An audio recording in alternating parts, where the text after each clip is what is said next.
Hello, my name is Adam, and while I am a member of the Church of Jesus Christ of Latter-day Saints, these opinions and ideas are my own. I encourage you to seek inspiration and truth by study and also by faith through temporal and spiritual work. So, after my last video, I was looking for this image that Dr. Jack Logan referred to in her recent podcast, Who is God? A Married Being, Part 2. And I was just going to post it on maybe the blog part of this channel under the post section.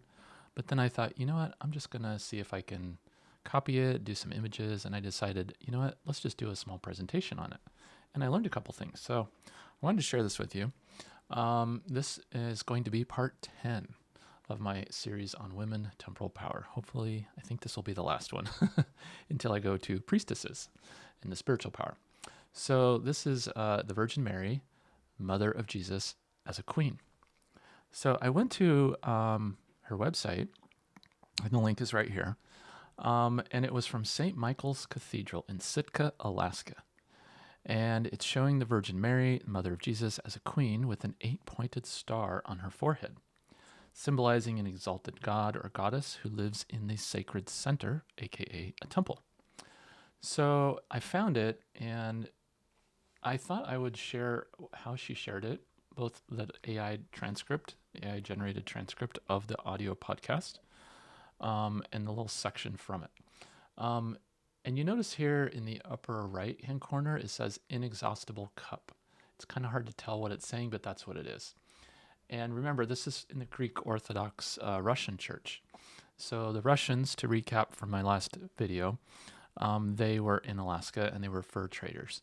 And so they established this church, and I think it was something like 1867 or something, really a long time ago. And it was the sort of the headquarters of the Russian Orthodox Church in North and South America, being in the north part of Alaska, of course. It's one of the oldest ones there. So here you can see on her head, you have this crown with jewels on it. And then you have this 8-pointed star. And then below you have, it's supposed to represent Jesus, I believe. And then there's this chalice or cup with the cross under it. And Jesus is a little baby sitting on top of the cup. And then you have these stars around it. Let's see, 1, 2, 3, 4, 5, 6, 7, 8, 9. There's 9 stars. And then if you add the ones on her robe, 10, 11. Oh, there's 12. 3 on her robe, and then others on the outside. Anyway, so this is kind of how she described it. So I wanted to share this part with you.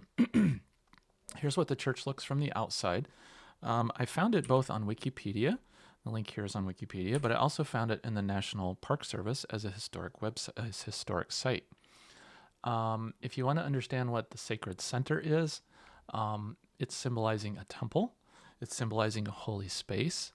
And I would say it symbolizes ascension and descension from up and down. So if you think of the temple as like a portal to heaven and earth, it's an ascension, but it can also be descension, meaning you can redeem the dead who are in the spirit world from below and bring them up through the work that we do in the temple. And she goes through lots of this in episode number 38, I believe. She describes all about the sacred center.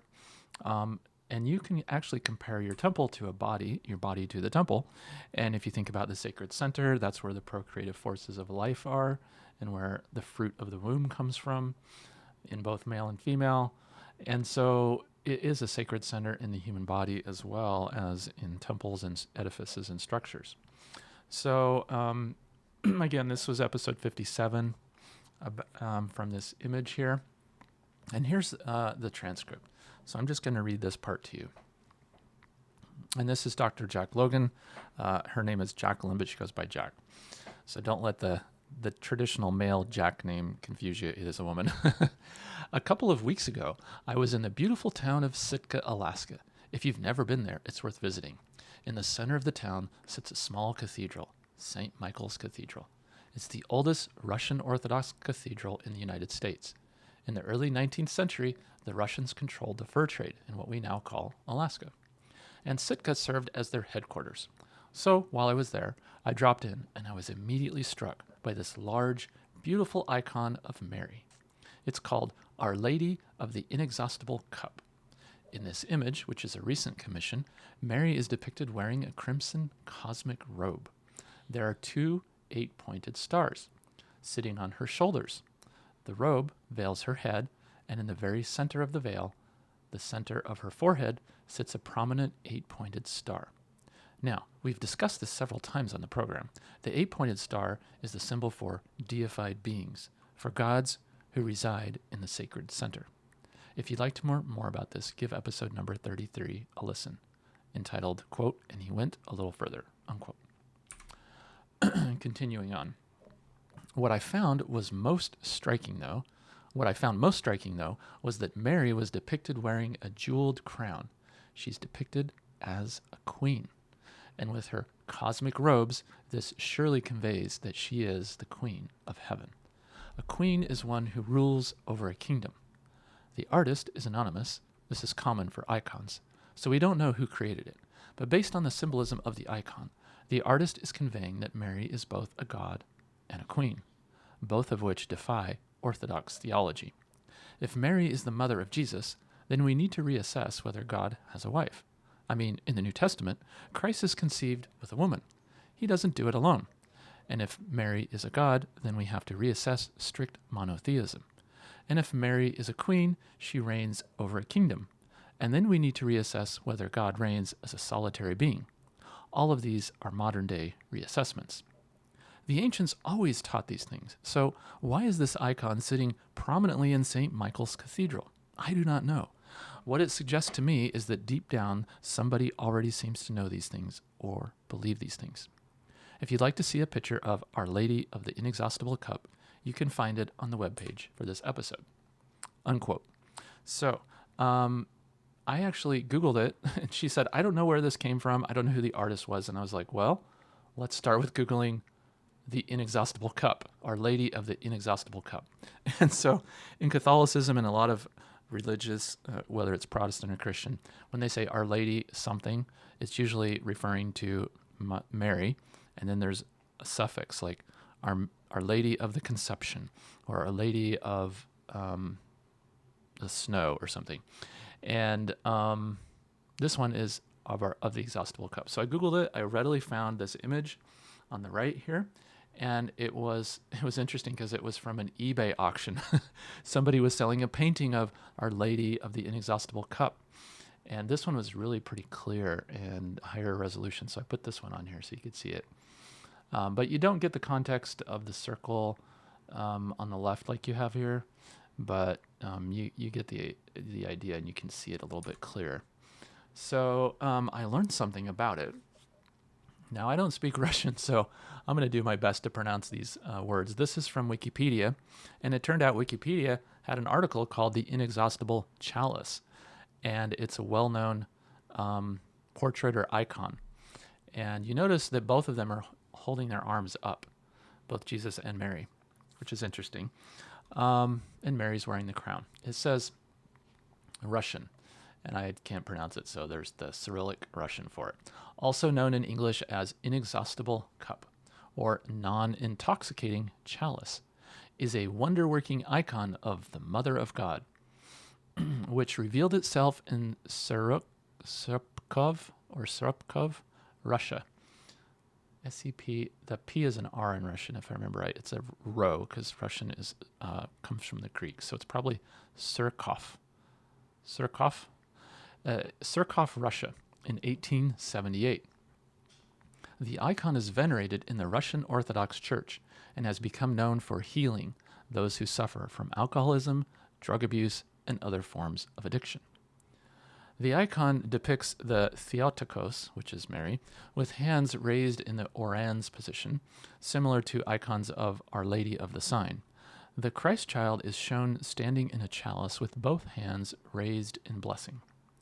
The icon is a variant of the icon of Our Lady of Nicaea, also known as Your Womb Becomes the Holy Table. The difference between the two is that the Nicene icon shows the Theotokos, I guess that's Mary, with her head inclined to one side, sometimes with eyes downcast, whereas she is depicted in the Inexhaustible Chalice icon with her head straight and looking at the viewer. So a couple things here that I noticed was it says, Our Lady of Nicaea, which is a variant of this, is known as your womb becomes the holy table, which kind of goes back to what I was just inferring is the sacred center of your body is holy, like a temple. And so the womb is a sacred place where life begins, right? So you have this concept of a holy temple and a holy body. The appearance of the icon. In 1878, a peasant of the Tula province, a retired soldier who had passion for alcohol for many years, saw a certain elder in a vision who commanded him to go to the Vlachny convent in Sarakov to find the icon, the inexhaustible cup, and to hold a molebin, whatever that is, before it. The old penniless soldier, exhausted by his hard drinking, had absolutely no strength to go to Sarakov. Soon the holy elder appeared twice more, and the poor elderly soldier literally crawled to the convent on all fours. On the very first night of his ascetic journey, the man suddenly felt that his legs began to obey him again. Reaching the convent, he put its nuns to confusion as they knew nothing of the icon with this name.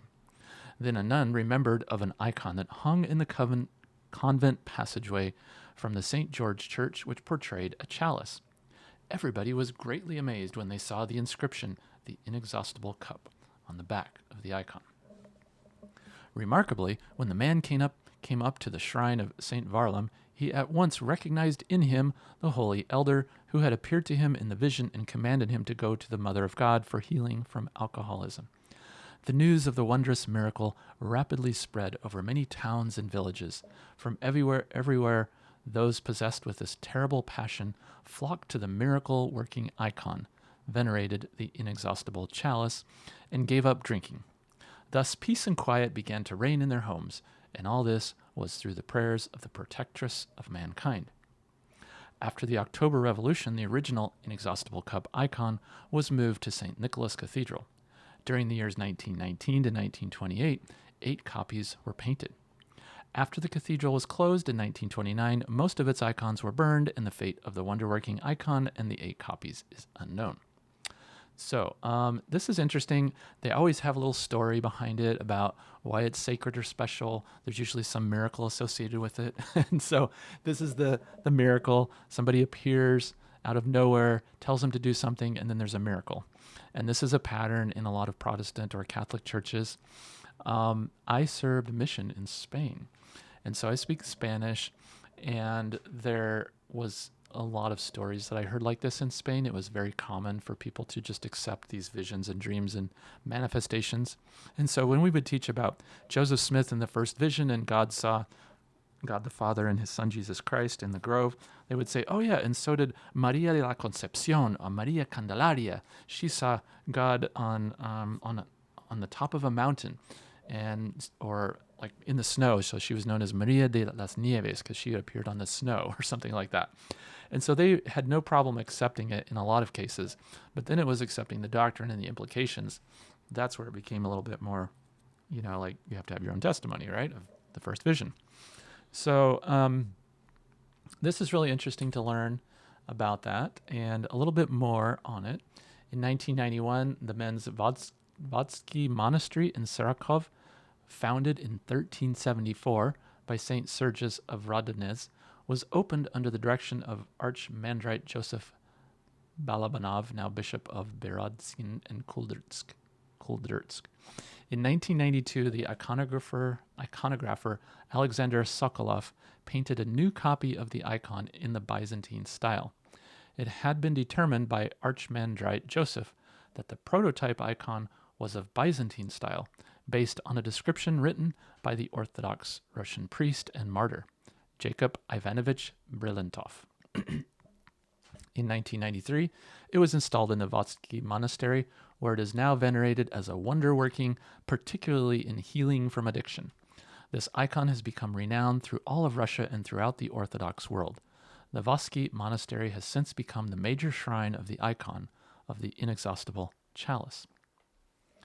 In 1995, the women's Vlachny convent site of the original manifestation of the inexhaustible cup was reopened. In 1996, a copy painted in the academic style based on a 1912 drawing was enshrined. This icon, too, has become miraculous, streaming myrrh, and witnesses seeing the eyes of the Theotokos moving. So this is interesting. There's always sometimes there's even accounts of some other manifestation happening with the relic or the icon. It says streaming myrrh, and witnesses seeing the eyes moving. So you can almost do this with any painting. If you paint somebody in the right way, in the right light, you can look at it, and then as you go left to right, it looks like it's looking at you. It's kind of more like an optical illusion. But then this idea of it streaming myrrh, when you study it in the scriptures about myrrh, gold, frankincense, and myrrh was given to Jesus by the three wise men after his birth. Myrrh was also used as an anointing oil, and it was a sacred oil. And so you can find a little bit about this in the Old Testament. And if you want to know more, the ancienttradition.com podcast, they have several episodes on this topic.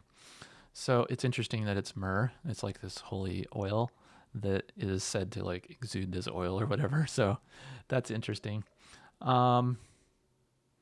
This is another part. In 1997, in recognition of its veneration, its commemoration was entered into the official liturgical calendar of the Russian Orthodox Church, with the blessing of the late Patriarch Alexei II.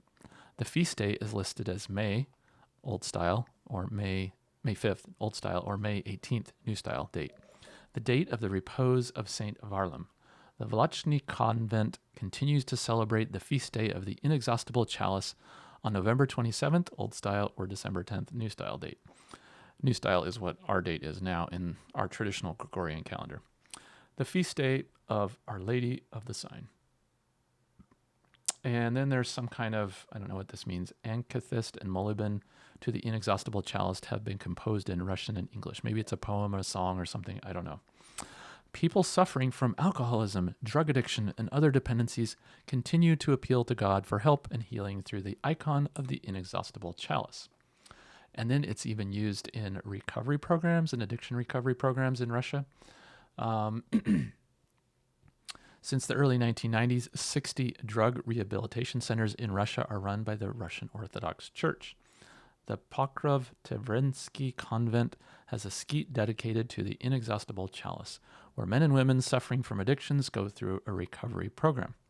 The Fellowship of the Inexhaustible Cup was formed to provide and establish a network of intercessory prayer and support among its members in order to combat the many destructive forces of addictions. So this is interesting because if you think about the word inexhaustible cup, I think about living waters. That Jesus said in the New Testament when he encountered the woman at the well, I think it was in Samaria, if I remember right, he said, fetch me some water. And she's like, sir, you don't have anything. I don't have anything to get it or whatever. And he goes, well, if you would have known who it is that speak to you, you would have asked me to give you living water, and I would have given you water that you would never thirst again. Whosoever drinketh of this well shall thirst again, but if you drink of the living waters that I give you, you will never thirst. And she's like, oh, give it to me. Yeah, I want this water. And he was referring to the living waters. He's like, I am the way and the life, the bread of life and water. So Jesus is talking about himself and how he can provide healing power. And so you see Jesus in this cup providing this infinite or eternal supply of healing water. And that is in Ezekiel chapter 47 in the Old Testament. It mentions the temple flowing with water from underneath the temple and the altar of God. And you can read about that. The prophet has even quoted it in General Conference, and others have mentioned this. And the story also is not only just the waters, but it goes forward. It starts out as a shallow pool of water, and I think it was Ezekiel. He's walking and it's to his ankles, and he walks a little further and it's to his knees, and then to his thighs, and then to the loins, and then pretty soon he has to swim in it. And as he goes and goes, it gets deeper and deeper, further and further out. And on either side, it formed a river, and on both sides of the river, there was all manner of trees and fruits, and then there was fishes in the sea as well. And so its idea is that when the word of God goes forth to parch the dead land, it not only produces life on the land and on the sea, but also it heals the Dead Sea. In Ezekiel 47, it says it will heal the Dead Sea. So anyway, there's this idea here that's connected with this. Now, let me just clarify. This is just the Russian Orthodox Church belief. This is not my belief that you can just pray to either Mother Mary or that you could be healed from something like this. But it tells you the symbolism in other faith traditions. And so for that, I wanted to share it with you because I thought it was valuable in showing that other faith traditions do honor Mary as a queen and understand it in that way, where we don't often think of that as like, well, she's the mother of the Son of God who is the king, so she's the queen, right? And the father of Jesus is Heavenly Father, so she would be like a heavenly mother to us in some way. So anyway, there you have it, and thank you for watching, and I hope you've enjoyed this video. And again, I encourage you to seek learning by study and also by faith, and seek out other resources and follow the Spirit, because you never know where it might lead you, and you might learn quite a bit. Thank you for for listening.